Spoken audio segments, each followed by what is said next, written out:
Bom, dando sequência aqui à nossa programação, eu vou passar então agora ao Fábio Medeiros, ao Maurício Reis, sócios do Lobo de Riso Advogados, vão falar para a gente sobre direito do trabalho, o tema ponto de vista legal. Então, passo a palavra para você primeiramente, Fábio.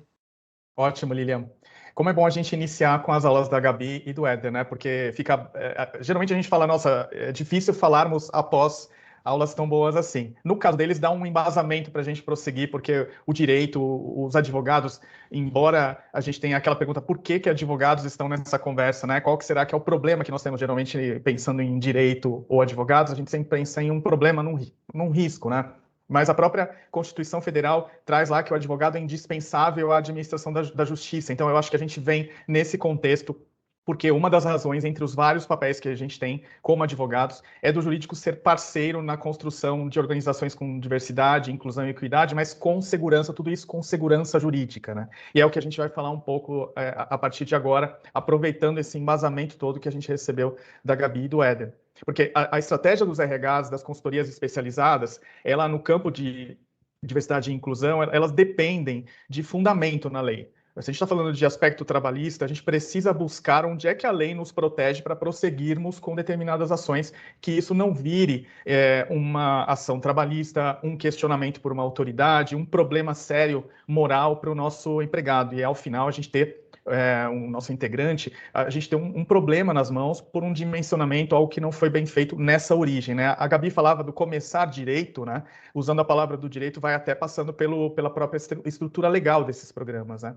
Por isso, quando a gente recebe dos RHs, das consultorias especializadas, determinadas missões, nós avaliamos a lei, nós avaliamos as decisões dos tribunais, vamos para os posicionamentos das autoridades, a gente também olha o que os sindicatos vêm analisando, o Maurício vai falar até um pouco sobre esse aspecto, e nós levantamos, sim, potenciais riscos envolvidos, e a gente vai falar sobre alguns deles, mas o nosso papel, a nossa busca maior é encontrarmos fundamentos jurídicos legais para que os planos, que essas intenções das organizações de terem ambientes diversos e inclusivos possam ser explicados, aplicados e defendidos com base na lei, né? Então, por isso é que a gente tem esse foco hoje na nossa parte final aqui no bate-papo jurídico, em ações afirmativas de diversidade e inclusão.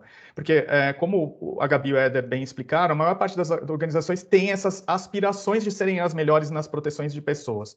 Mas, como eu já escutei de uma ótima e grande amiga profissional do campo de RH também, não basta nesse campo a gente ter paixão apenas, a gente tem que ter sustentação também, para que a gente possa se preparar, e se preparar para o quê? Para os eventuais entraves jurídicos que possam surgir, mas melhor, a gente identificar na legislação quais são as obrigações da empresa em relação a proporcionar também um ambiente diverso e inclusivo. A gente vai falar mais à frente, mas da lei que nós já temos, não precisa criar nada, a gente consegue embasamento para isso. Então, é isso que a gente vai tratar bastante hoje aqui. Então, quando as organizações promovem ações para identificar, atrair, incluir, igualar, reter, equilibrar as pessoas pertencentes aos grupos subrepresentados, nós damos a essas ações o nome de ações afirmativas. Então, ações afirmativas, portanto, são aqueles atos, aquelas medidas especiais e temporárias. Pelo menos o intuito é esse, não é para sempre. A gente tem como o objetivo maior que um dia o equilíbrio chegue, equilíbrio dos grupos que eventualmente sejam subrepresentados pelo nosso diagnóstico feito pelo RH, pelas consultorias, que um dia a gente atinja aquele plano de termos a igualdade, termos a diversidade no nosso âmbito, né? Então, as ações afirmativas das organizações, elas acabam sendo o contrário da negação, é a gente realmente afirmar e dizer sim a determinados grupos de pessoas no campo trabalhista. Quais são os principais, então, pontos que a gente vai tratar?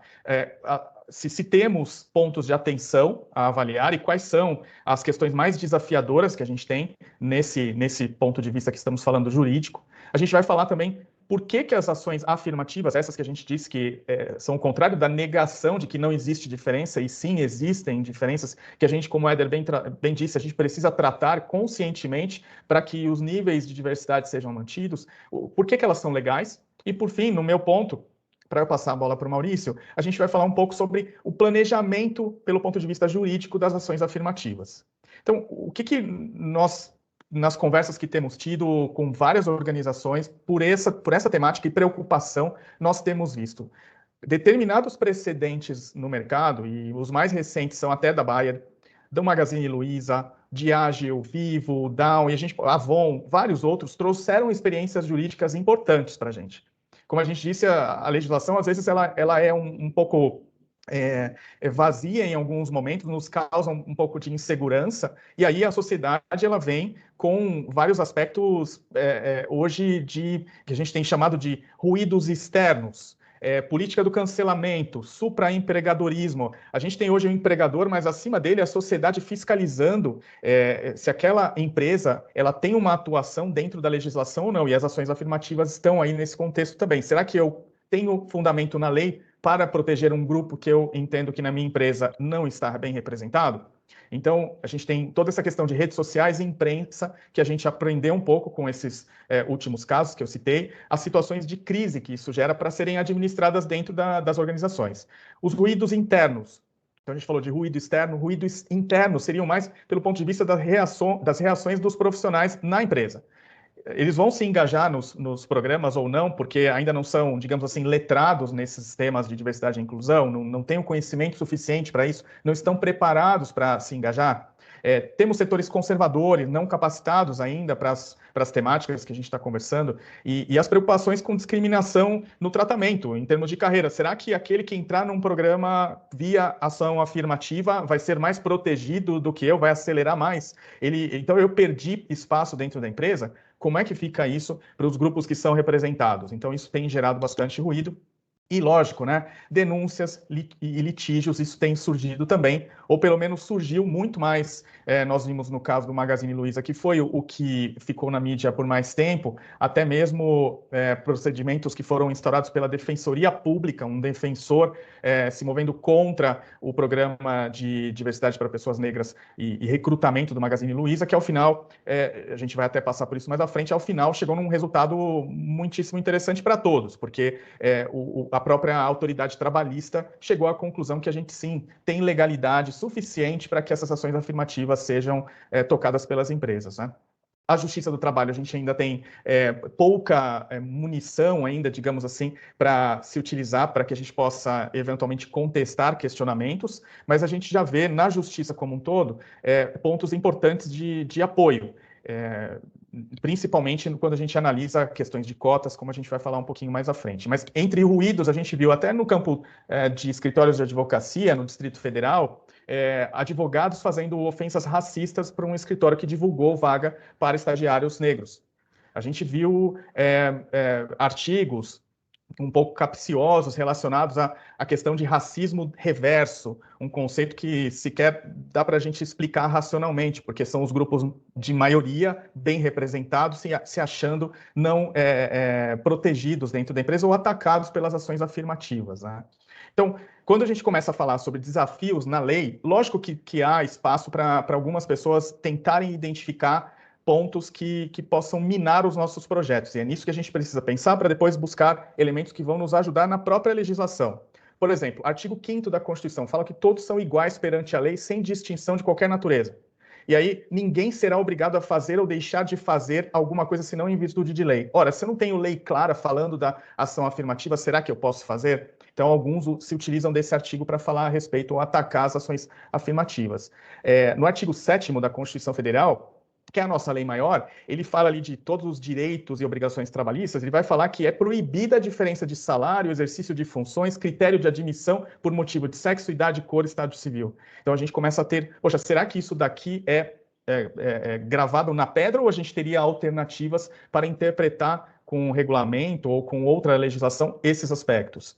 Tem uma lei que é a lei que define os crimes resultantes de preconceito de etnia ou cor. Essa lei ela fala que serão punidos os crimes decorrentes, resultantes de discriminação ou preconceito de raça, cor, etnia, religião, procedência nacional. Fala até num artigo aqui sobre a questão de anúncios para recrutamento de trabalhadores, exigindo determinados aspectos de aparência. Então, uma parte dos críticos das ações afirmativas também se apegam nesses pontos.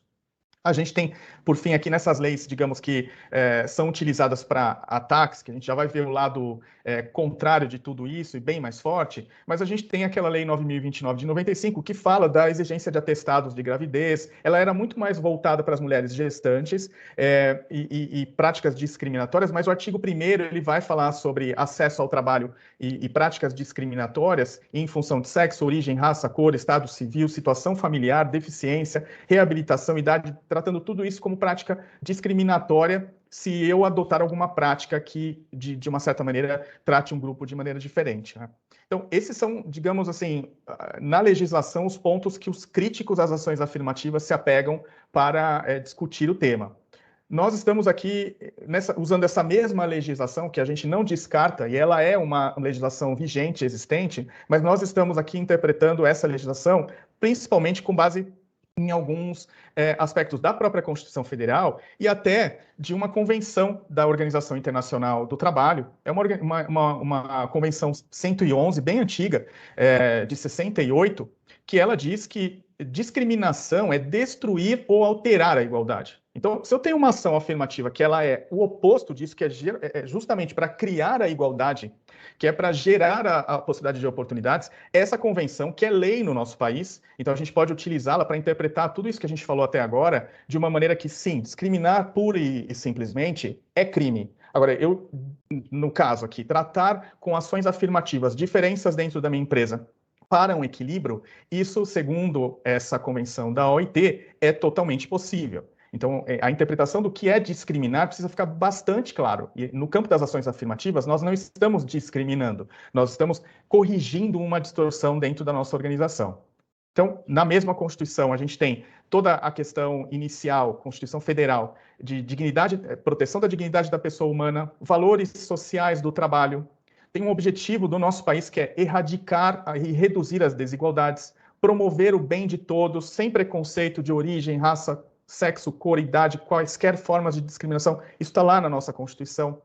Entre os direitos sociais, o trabalho está ali bastante claro também. E quando a gente vai lá à frente, um pouco mais, porque a Constituição ela é dividida entre dois pedaços maiores, digamos assim, um de garantias pessoais e outro que vai mais falando da economia, que está mais à frente. Não é um aspecto, então, tão importante quanto as garantias que a gente acabou de passar, mas é muitíssimo importante para as organizações, que é o artigo 170, que lá fala da função social da propriedade.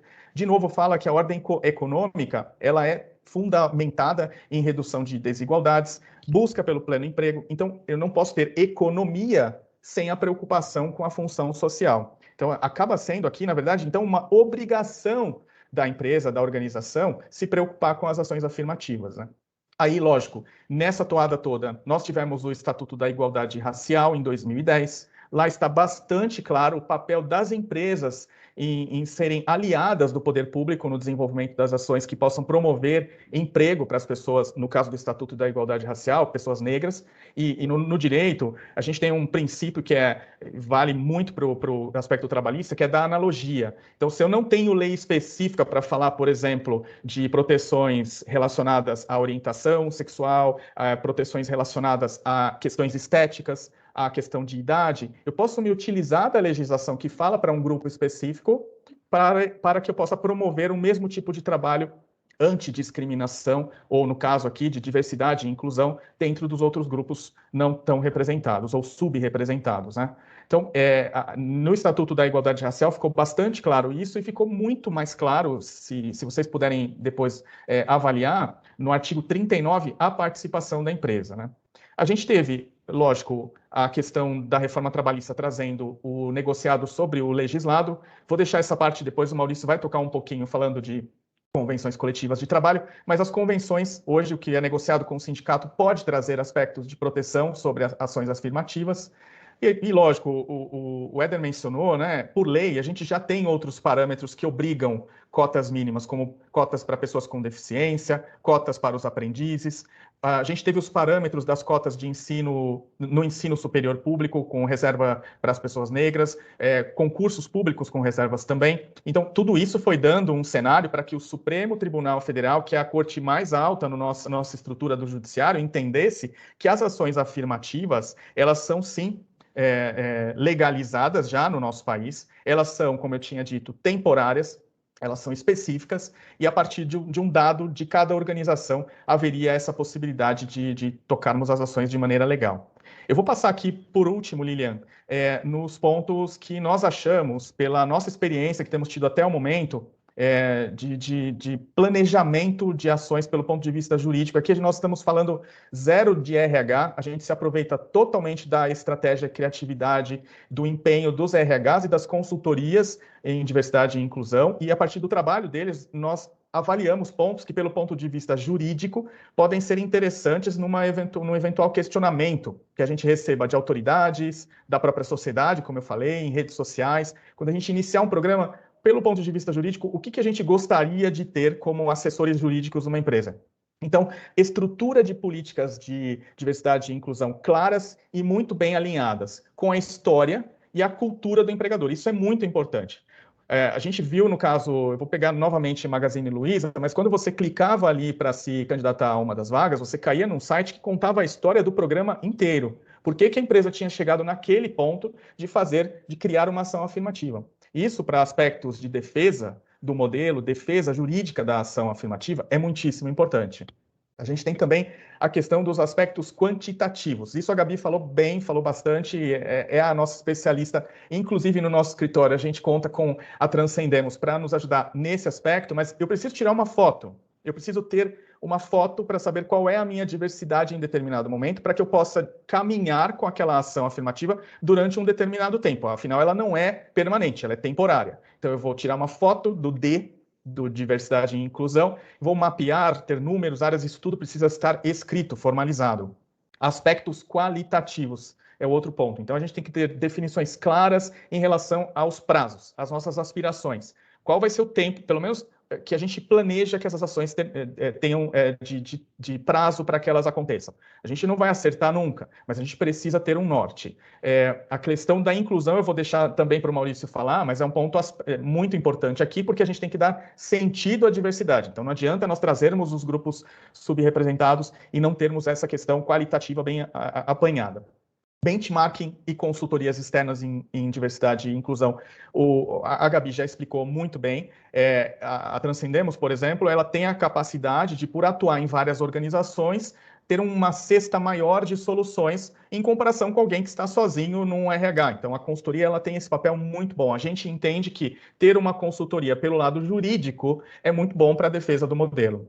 Participação jurídica de assessores internos e externos, em reuniões, comitês, grupos de diversidade e inclusão, a gente acha fundamental o jurídico atuar como parceiro, e não quando a questão vira um problema apenas, mas já no início, na concepção dos programas, para que esses aspectos todos já sejam mapeados, e ao longo do tempo o jurídico já esteja atento às eventuais crises que possam surgir.